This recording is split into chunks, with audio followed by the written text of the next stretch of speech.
ನಮಸ್ಕಾರ ನಮಸ್ಕಾರ ನಮಸ್ಕಾರ. ಈಗ ಒಂದು ರೇಣುಕಾ ಸ್ವಾಮಿ ಆಯ್ತು. ರೇಣುಕಾ ಸ್ವಾಮಿ ಆದ್ಮೇಲೆ ಈಗ ಪ್ರಥಮ್ ಆಯ್ತು. ಪ್ರಥಮ್ ಆಯ್ತು. ಪ್ರಥಮ್ ಆದ್ಮೇಲೆ ಈಗ ನಟಿ ರಮ್ಯಾ ಹಿಂದ್ಗಡೆ ಈ ದರ್ಶನ್ ಸೋ ಕಾಲ್ಡ್ ಫ್ಯಾನ್ಸ್ ಕಮ್ಮ ಗೂಂಡಾಗಳು ಬಿದ್ದಿದ್ದಾರೆ. ಕರ್ನಾಟಕನ ಏನೋ ಅನ್ಕೊಂಡಿದ್ದೀರ ನೀವೆಲ್ಲ? ಹೇ ಹಳೆ ಬೇವರ್ಸಿಗಳ, ನಿಮಗೆ ನಟಿ ರಮ್ಯಾ ತರ ಆ ಲೆವೆಲ್ಗೆ ಹೋಗೋ ಯೋಗ್ಯತೆ ಅಂತೂ ಇಲ್ಲ. ಪುಡಾರಿಗಳ ಮೊಬೈಲ್ ಸಿಗುತ್ತೆ ಅಂತ ನಾನೇ ನಿಮ್ಮನ್ನ ನೋಡಿಲ್ಲ ಅನ್ಕೊಂಡಿದ್ದೀರಾ?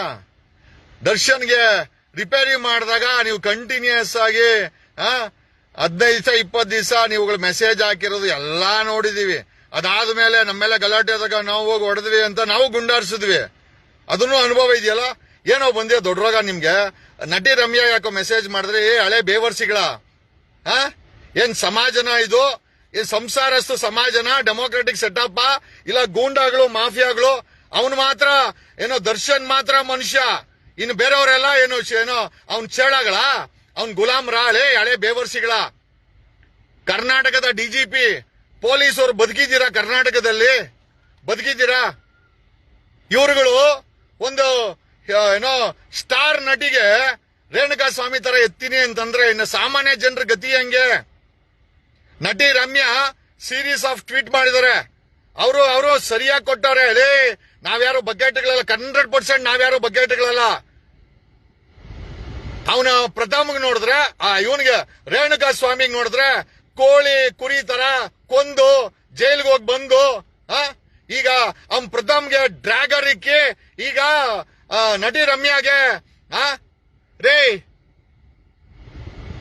ಕರ್ನಾಟಕದ ಡಿಜಿಪಿ ಸಲೀಂ ಅವರೇ, Bengaluru city police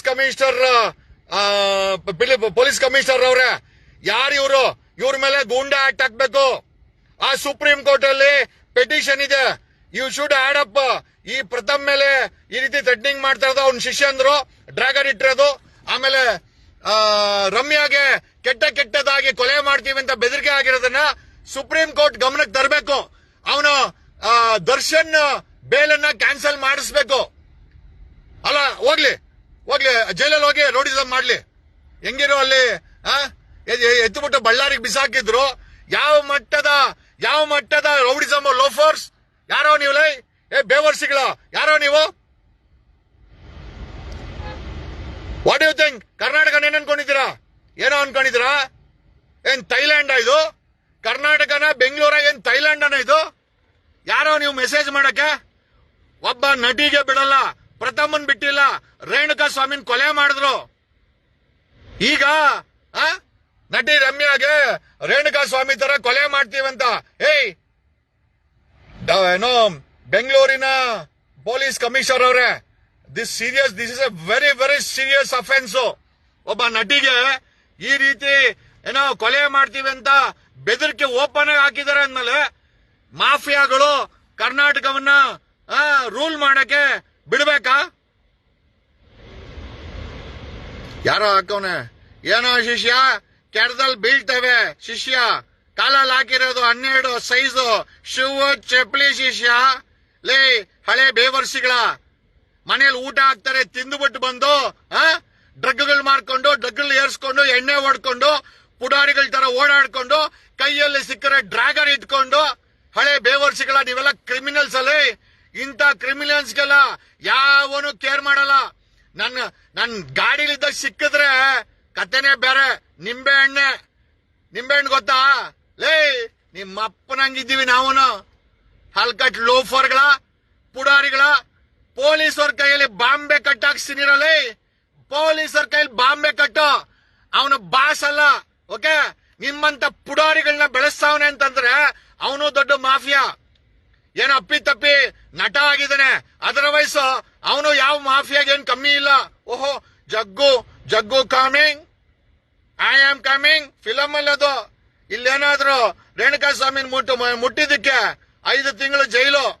mostly supreme court ಹೊಗೆ ಹಾಕೋ ತರನೇ ಐತೆ ಬಿಡ್ರ. ಏನೋ ಟೈಮ್ ಅವನಿಗೂ ಹತ್ರಕ್ಕೆ ಬಂದಂಗ ಐತೆ. ವಾಪಸ್ ಜೈಲ್ಗೆ ಕಳ್ಸಂಗಿದ್ದೀರಾ ನೀವೆಲ್ಲ? ನಿಮ್ಮ ಉಚ್ಚಾಟ ನೋಡಿದ್ರೆ 100% ಶಿಷ್ಯ ಹಳೆ ಬೇವರ್ಸಿಗಳ, ನಿಮ್ಮನ್ನ ಹಳೆ ಬೇವರ್ಸಿಗಳಂತಾನೆ ಕರೆಯೋದು. ಸಮಾಜ ಘಾತುಕ ಹಳೆ ಬೇವರ್ಸಿಗಳ. ಯಾರೋ ನೀವು ಲೇ, ಯಾರೋ ಸೌಜನ್ಯ ಒಕ್ಕಲಿಗರು, ರಮ್ಯಾ ಕೂಡ ಒಕ್ಕಲಿಗರು, ಬೆಂಗಳೂರಿನ ಕಟ್ಟಿದ ಕೆಂಪೇಗೌಡ ಅವನು ಒಕ್ಕಲಿಗರು, ಹಳೆ ಬೇವರ್ಸಿಗಳ. ನಮಸ್ಕಾರ. ಈ ಧರ್ಮಸ್ಥಳದ ವಿಚಾರದಲ್ಲಿ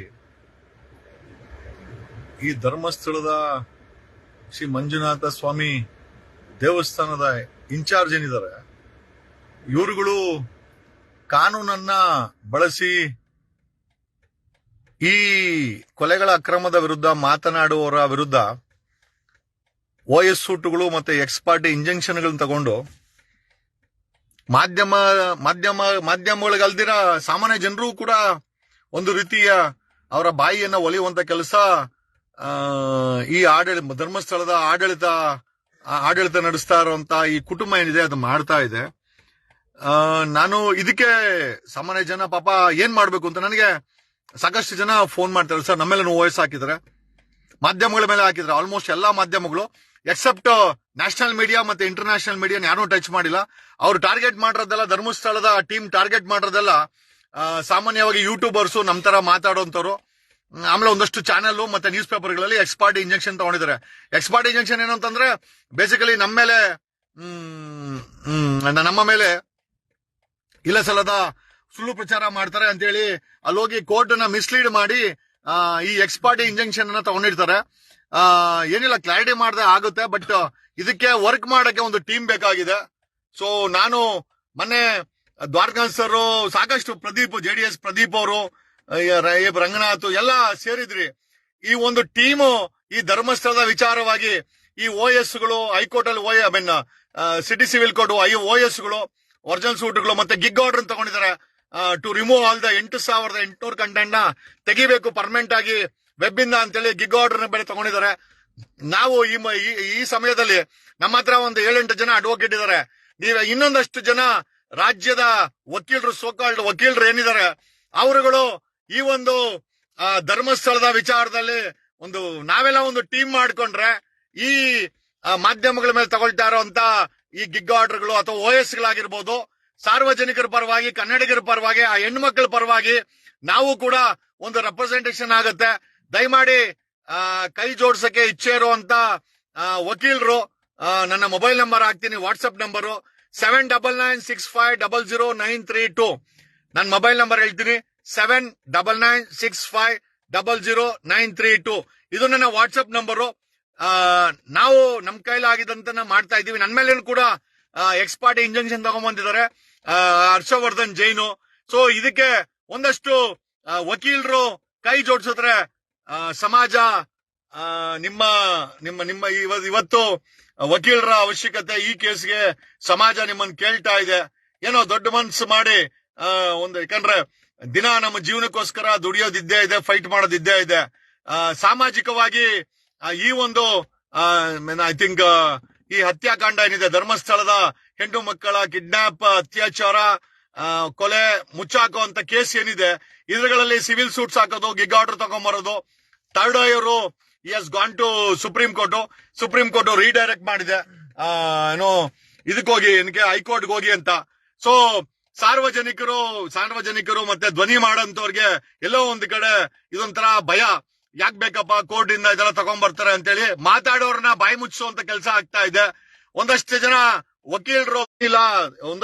ವಕೀಲರು ದೊಡ್ಡ ಮನಸ್ಸು ಮಾಡಿ ಮುಂದೆ ಬಂದ್ರೆ ಖಂಡಿತವಾಗಿ ಈ ಧರ್ಮಸ್ಥಳದ ಟೀಮ್ ಏನಿದೆ, ಈ OSಗಳು ತಗೊಂಡ್ಬಂದು OS ಹಾಕಿ ಎಕ್ಸ್ ಪಾರ್ಟಿ ಇಂಜೆಕ್ಷನ್ ಏನ್ ಮಾಡ್ತಾ ಇದ್ದಾರೆ. ಹೆಚ್ಚಿನ ವಿಡಿಯೋಗಳಿಗೆ ಪ್ರತಿಧ್ವನಿ ಯೂಟ್ಯೂಬ್ ಚಾನೆಲ್ ಸಬ್ಸ್ಕ್ರೈಬ್ ಮಾಡಿ, ಬೆಲ್ ಐಕಾನ್ ಕ್ಲಿಕ್ ಮಾಡಿ.